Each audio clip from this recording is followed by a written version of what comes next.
যদি আমার সমাজ এরকম হইতো তাহলে তো ভালো কথাই ছিল। তাহলে যে এই জমিনে কি বরকত হইতো, যতটুকু বরকত আছে আলহামদুলিল্লাহ, এর চেয়ে কোটি গুণ বরকত বেড়ে যেত। যদি এই পরিবেশ আমাদের দেশের সবাই রমজান মাসে জান্নাত নেওয়ার যদি শখ হইতো, যে ভাই এই রমজানে আমি আমার জান্নাত বুক করেই ছাড়বো, আমার ধারণা অনুযায়ী আল্লাহর কাছে কি লেখা হইলো এটা তো আমাদের জানার কোনো ক্ষমতা, কেন উম্মুল কিতাব তো আল্লাহর কাছে, ঠিক না? মেইন বুক কার কাছে, ওটা জানার কোনো রাস্তা আছে নাকি? নাই। কিন্তু আমার ধারণা মতো আমি সহজ পদ্ধতি দেখাই। মনে করেন এই বাজারের দোকানদার, এরা তো ইফতার করে, ঠিক না?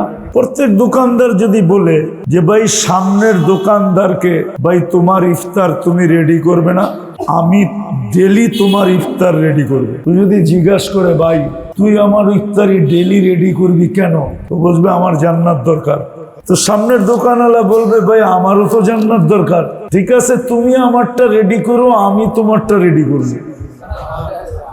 পরিবেশটা কেমন হবে? যে 12 মাসটার মুহূর্তগুলা সৌন্দর্যের দ্বারা যেন ঢাকা থাকে। আর নাইলে দুনিয়াতে এক মৌসুমই হইতে পারত, হইলে বাকি মৌসুমের কোনো মজা পাওয়া যেত না, বাকি মৌসুমের কোনো মজা আসতো না। কিন্তু 2 মাস অন্তর অন্তর ঋতু ঘুরার কারণে মৌসুমের একটা সৌন্দর্য ফুটে ওঠে।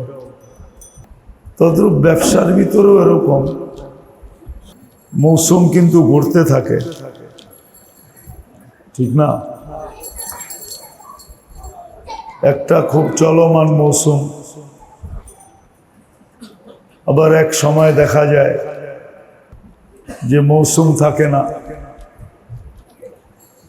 সারা দিনে বিসমিল্লাহ হইল আলহামদুলিল্লাহ, না হইল আলহামদুলিল্লাহ। এটা তো কিন্তু একটা মজা আছে, যদিও ব্যবসায়ীরা মজাটা মানব না, কিন্তু এটাতে একটা মজা আছে। কিন্তু সারা বৎসরই যদি মৌসুমের মতো বেচা বিক্রি হইতো, তাহলে আপনি আর আমি 1 বছর পরে পাগল হয়ে যেতাম। কি হয়ে যেতাম? পাগল। কেননা মৌসুমের সময় যে লোডটা থাকে, এই লোড যদি 12 মাস থাকে, কি শরীর কতক্ষণ টিকবে? বলবেন টাকা তো আসবে, ঠিক না? আল্লাহ সিস্টেম করছেন এটা, এটা আল্লাহর এহসান। কিন্তু আমরা যদিও চিন্তা করি না, কিন্তু ব্যবসায়ী মন খারাপ করে যে গত 2 মাস এত ভালো বেচা বিক্রি হয়েছে, এই 2 মাস একটু কমলো কেন, ঠিক না? ব্যবসায়ী কিন্তু মন খারাপ করে, কিন্তু এটা হলো আল্লাহর এহসান। আপনার আমার শরীরের উপরে, মেধার উপরে, নাইলে 12 মাসেই যদি আপনার এরকম চলতো, আর দুপুরের খানা যদি সব সময় রাত্রে যায় বাড়িতে খাইতেন, তাহলে 1 বছরের ভিতরে কয়েক ডজনবার হাসপাতালে যেতে হতো। যা কামাইতেন সব হাসপাতাল আলাদেরকে দিয়ে আসতেন। এটা আল্লাহর এহসান। তদ্রূপ দুনিয়ার এতেবারে যেরকম আল্লাহ মানুষের উপরে এহসান করছেন, অনেক এহসান আল্লাহ, অবর্ণনীয় এহসান। ঠিক আখেরাতের ব্যাপারেও আল্লাহর মানুষের উপরে বিরাট বড় এহসান, বিরাট বড় এহসান আল্লাহ করছেন মানুষের উপরে আখেরাতের ব্যাপারে। আখেরাতের মৌসুম আল্লাহ নিয়ে আসেন। দেখেন হায়াতটা কিন্তু মৃত্যুর আগ পর্যন্ত, মৃত্যুর জন্য বিরাট বড় মৌসুম। হায়াতটাও মৃত্যুর প্রস্তুতির জন্য বিরাট বড় মৌসুম। কিন্তু মৌসুমে যেরকম মানুষ লাভবান হয়, ঠিক মৃত্যুর আগ মুহূর্ত হায়াতটা এটাও একটা মৌসুম, মৃত্যুর প্রস্তুতির জন্য একটা মৌসুম, বা মৃত্যুর পরে সুখে থাকার জন্য, শান্তিতে থাকার জন্য, সুখের কবর হোক, শান্তির কবর হোক, এটার জন্য কিন্তু জীবনটা একটা মৌসুম। আবার এই জীবনের মধ্যে আবার অনেকগুলা মৌসুম আছে। এই জীবনটার ভিতরও এককভাবে তো মৃত্যুর জন্য হায়াতটা একটা মৌসুম, এতে কোনো সন্দেহ নেই।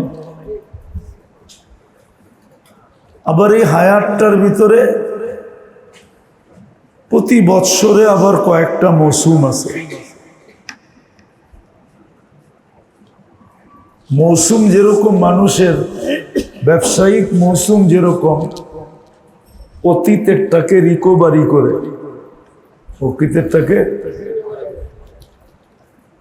অতীতেরটাকে রিকভারি করে, ঠিক না?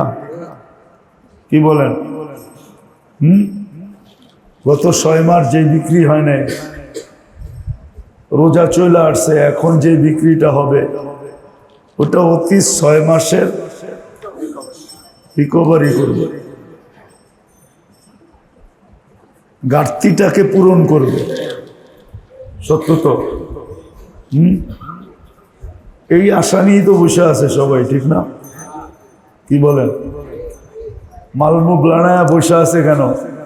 গত 6 মাস যেটা হয় নাই এটা 1-2 মাসে হবে, ঘাটতিটাকে পূরণ করবে। যেমন বুঝাইলাম যে মৌতের জন্য পুরা জীবনটা যেরকম মৌসুম, মৌতের প্রস্তুতির জন্য, এরকম আবার সারা বৎসরের ভিতরে অতীত সময়গুলার ঘাটতিকে পূরণ করার জন্য আল্লাহ আমাদের সামনে মৌসুম নিয়ে আসে। একটা হলো দুনিয়ার মৌসুম, ওয়েদার হিসাবে একটা মৌসুম, ব্যবসা হিসাবে একটা মৌসুম, আর হইলো আমার আখেরাতের দিকে তাকায়া আমার এই ছোট জীবনটাকে গড়ার জন্য একটা মৌসুম।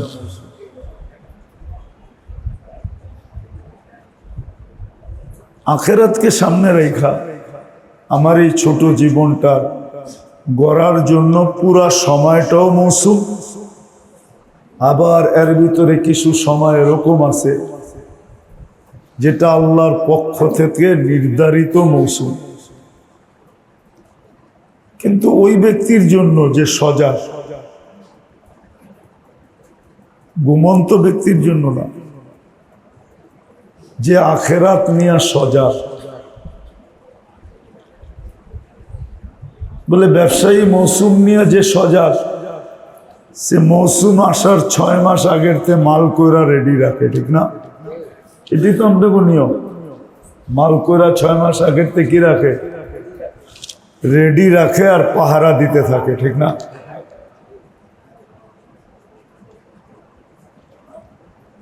ঠিক এরকমই যেই ব্যক্তি সজাগ তার জন্য কিন্তু মৌসুম। আর যে সজাগ না, যাকে শরীয়তের ভাষায় বলে উদাসীন, যে তার জন্য মৌসুম না। মৌসুম তো ওই ব্যক্তির জন্য যে সজাগ। যেমন দেখাইতেছি শাবান চলতেছে, রমজান আসবে,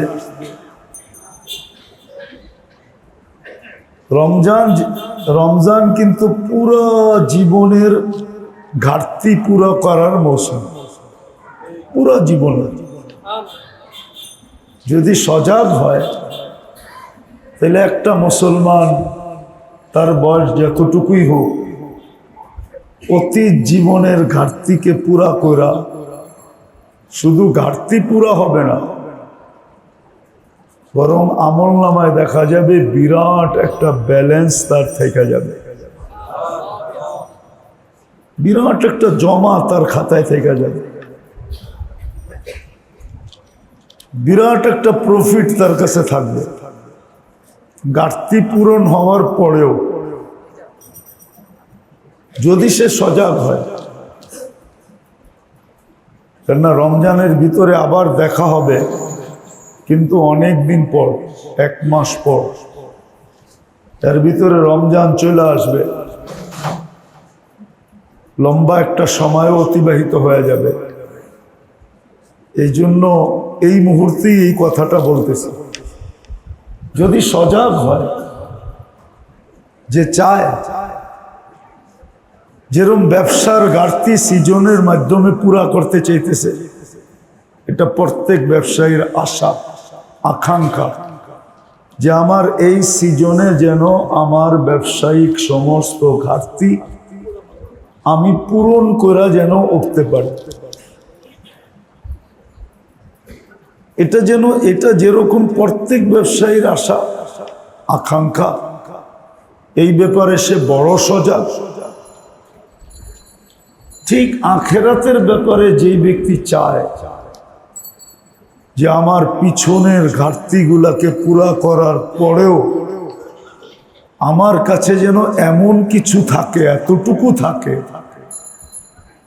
এতটুকু থাকে যে ওইটুকুর বিনিময়ে যদি আমি পাওয়া যাই তো দুনিয়া হিসাবে কয়েক দুনিয়ার সমান হয়ে যাবে। শুধু এক দুনিয়া হবে না, কয়েক দুনিয়ার সমান হয়ে যাবে। রমজানটা হলো ওই মৌসুম, আর যদি মৌসুম না হইতো তাহলে এটা যুক্তি দিয়া বোঝা যায়, বিবেক দিয়া ভাবলে এটা বোঝা অতি সহজ। আল্লাহ এক ফরজকে 70 গুণ বাড়াইতেন না। এক ফরজ কত গুণ বাড়ে? 70 গুণ বাড়ে।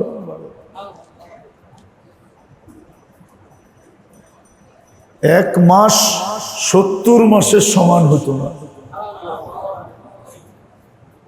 এক নফল ফরজের সমান হতো না। অথচ নফল আর ফরজের পার্থক্য আমরা বুঝি না।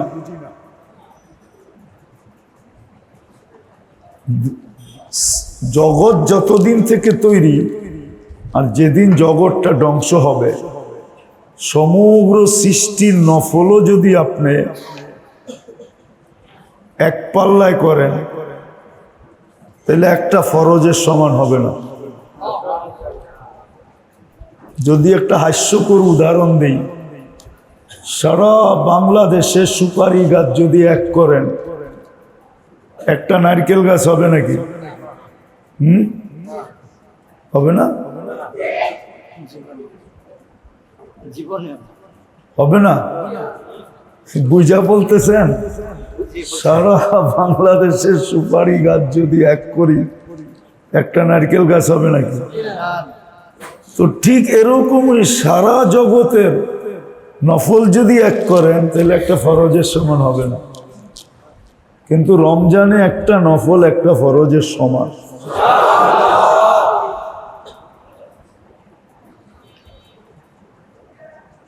ঘাটতি পূরণ করার জন্য মৌসুম বানায় দিছেন। প্রত্যেক তসবিহাতকে 1000 গুণ বাড়ায় দিছেন। কত? 1000 গুণ। 1000 গুণ বাড়ায় দিছেন। 1000 গুণ বাড়ায় দিছেন।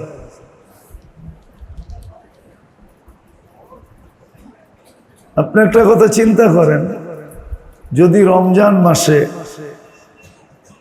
আপনি শেষ 10 দিন ডেলি রাত্রে 1 টাকা দান করলেন, কত?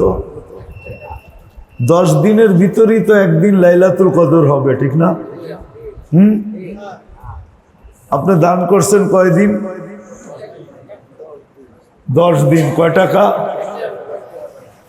লাইলাতুল কদরের বদৌলতে আপনার 83 বছর টানা দান চলতে থাকবে। কত? 83 বছর। এর ভিতরের গ্যাপ হবে না।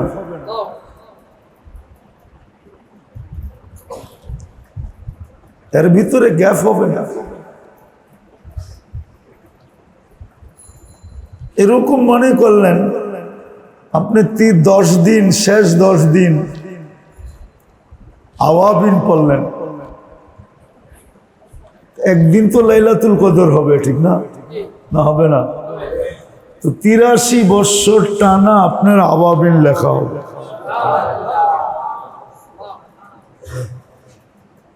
আপনি চাষ পড়লেন, এশরাক পড়লেন, 83 বছর কিন্তু লেখা হবে। তাহাজ্জুদ পড়লেন, কতদিন লেখা হবে? অথচ দেখা যাবে আপনি 83 বছর বাঁচবেনও না। কি বাঁচবো না? তাহলে এইটাই বুঝাইতে চেয়েছিলাম আমি, যে ব্যবসায়িক মৌসুম যেরকম ব্যবসায়ী ভাবে যে এই মৌসুমে পিছনের ঘাটতিকে আমি শুধু ঘাটতি পূরণ করব না, ঘাটতি তো পূরণ করব, আগামীতে 1 বছর যাতে ভালোভাবে একটু খায়ালে চলতে পারি, এই ব্যবস্থাটাও যেন হয়, ঠিক না? আবার অনেকজনে তো ভাবে একটা বাড়িও যেন হয়, ঠিক না? অনেকজনে তো ভাবে যে একটা গাড়িও যেন হয়, ঠিক না? এটা তো ভাবে, ঠিক না? আবার হয়েও যায়, হয় না? আছে, ইসলামপুরে বহুত ব্যবসায়ী আছে।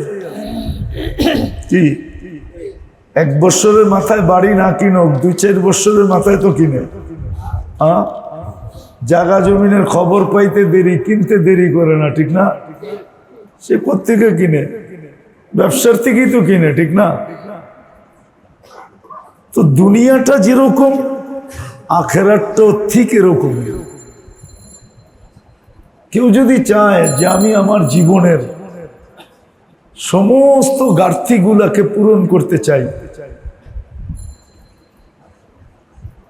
আর আখেরাতের পুরা পুঞ্জিটা ঘাটতি বইরা নিতে চাই, তো তার জন্য রমজানটা হলো সবচেয়ে বড় মৌসুম। রমজানটা সবচেয়ে বড় মৌসুম, কেননা পিছনের ঘাটতিও পুরা হবে, পিছনের ঘাটতিও পুরা হবে। যেমন উদাহরণস্বরূপ 11 মাস সে একদিনও নামাজ পড়লো না, মাইনা নেন, ঠিক না? কিন্তু যখন পুরা রমজান পড়লো,